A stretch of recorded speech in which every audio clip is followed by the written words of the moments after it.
რატომ არ უქმებს ერთპარტიული აჭარის უმაღლესი საბჭო ოპოზიციურ პარტიის წევრებს დეპუტატების მანდატს. Სამა ბარიერ გადალახულმა პოლიტიკურმა სუბიექტმა შესაბამისი განცხადებით რეგიონის საკანონმდებლო ორგანოს არჩევიდან მალევე მიმართა, თუმცა დავით გაბაიძეს ერთიანობა ნაციონალური მოძრაობის ძლიერი საქართველოსა და კოალიცია ცვლილებისთვის მოთხოვნა ამ დრომდე არ დაუკმაყოფილებია. ხომ არ იყენებს მართველი გუნდი პროცესებს სათავისოდ. ერთპარტიული უმაღლესი საბჭოს დეპუტატი მართველი გუნდიდან ტიტი აროშიძე ამბობს, რომ ვადა ჯერ კიდევ აქვთ. იგი ასევე დასძენს, რომ განაცხადების შინაარსი არასერიოზულია. ცნობისთვის პარტიას გახარია საქართველოსთვის ერთპარტიული საბჭოსთვის მანდატის გაუქმების მოთხოვნით არ მიუმართავს. ერთიანობა ნაციონალურ მოძრაობამ განუაცხადეთ, რომ არ ვაღიარებ და არალეგიტიმური არის როგორც პარლამენტი, ასევე უმაღლესი საბჭო, ასევე განცხადებით მივმართეთ, სხვა რა უნდა გავაკეთოთ. განცხადებაში მივთითეთ, რომ არიან თვითგამოცხადებულები, არალეგიტიმურები და ვითხოვთ, რომ რაც შეიძლება დროულად შეგვიწყვიდან უფლებამოსილება.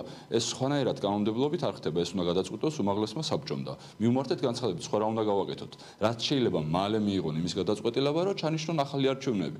აი ამ თამაში, აი ამ სისულელეში რასაც დღეს ქართული ოცნება ქართულ ხალხს თავაზობს, ჩვენ არა ვართ შემსვლელები, რა თქმა უნდა, და წერილის ფორმა თუ არ მოწონთ, მე შევახსენებთ მათ, რომ ისინი არიან თვითმარქვეები, ისინი არ ემსახურებიან და არ გამოხატავენ ქართველი ხალხის ნებას და იმ ასე ვთქვათ, არჩევით საბოლოო შედეგს და აი ამ ყველაფრიდან გამომდინარე მათ შეუძლიათ, რა თქმა უნდა, ყველაფერი დღეს იმ ტრიბუნიდან თქვან, მაგრამ მოვა დრო აუცილებლად და დაინიშნება რიგარეში სამართლიანი არჩევნები და იქნება რეალურად ლეგიტიმური უმაღლესი საბჭო, რომელიც თავიდან ბოლომდე მოემსახურება ხალხს. მანდატებთან ჩახსნასთან დაკავშირებით ჩვენი პარტიის თავმჯდომარე გააკეთა განცხადები, როცა ჩავთვლით საჭიროდ აუცილებლად ჩავხსნით, მაგრამ ჩვენთვის მნიშვნელობა არ აქვს, იმიტომ რომ ჩვენ უნდა მივწეროთ არალეგიტიმურ უმაღლეს საბჭოს, რომ გაგვიქვმოს მანდატები, რასაც ჩვენ ამას დროთა განმავლობაში კი გავაკეთეთ, მაგრამ რაღაც მგონია რომ არასწორია, თუ ჩვენ აღიარებთ არალეგიტიმური, ამაში ვის უნდა მივწეროთ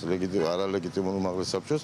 აქედან გამომდინარე ჩვენ ვითხოვთ და არაერთხელ გვიტყვანს, რომ ჩვენ ვითხოვთ ახალ არჩევნებს და პოლიტპატიმრების გათავისუფლებას. ვადები ჯერ არ არის გასული, ანუ დრო განხილვისთვის გვაქვს, თუმცა რამდენად აკმაყოფილდება ან არ დაკმაყოფილდება, ეს უკვე მსჯელობის თემაა, გამომდინარე იქედან, როგორც გითხარით, არასერიოზულად არის განცხადებები დაწერილი. მოდი მარტივ მაგალითს გეტყვით ამ შემთხვევაში, როდესაც უმაღლეს საბჭოს უწოდებ არალეგიტიმურ უმაღლეს საბჭოს, რატომ მომართავ, თუ კი არალეგიტიმურად ვთვლით, არალეგიტიმურ უმაღლეს საბჭოს, რატომ მიმართავ იმისთვის, რომ მოგიხსნას კანდიდატურა და მოხსნას შენი, ესე ვთქვათ, პარტიის ვინაობა. ამ შემთხვევაში მე ვფიქრობ, რომ ეს არის სწორედ ამომავალი საფუძველი იმისა, რომ ისინი იტოვებენ უკან დასახევ გზას და აუცილებლად ჩვენ ვიხილავთ გაზაფხულზე იმათ შემოსულს, შემოძურწულს, ასე ამ სიტყვას გამოვიყენებ, უმაღლეს საბჭოში და შემდგომ ისინი როგორც წესი მიიღებენ ჩვეულებრივად ხელფასს და გააგრძელებენ ბოიკოტის რეჟიმში ცხოვრებას.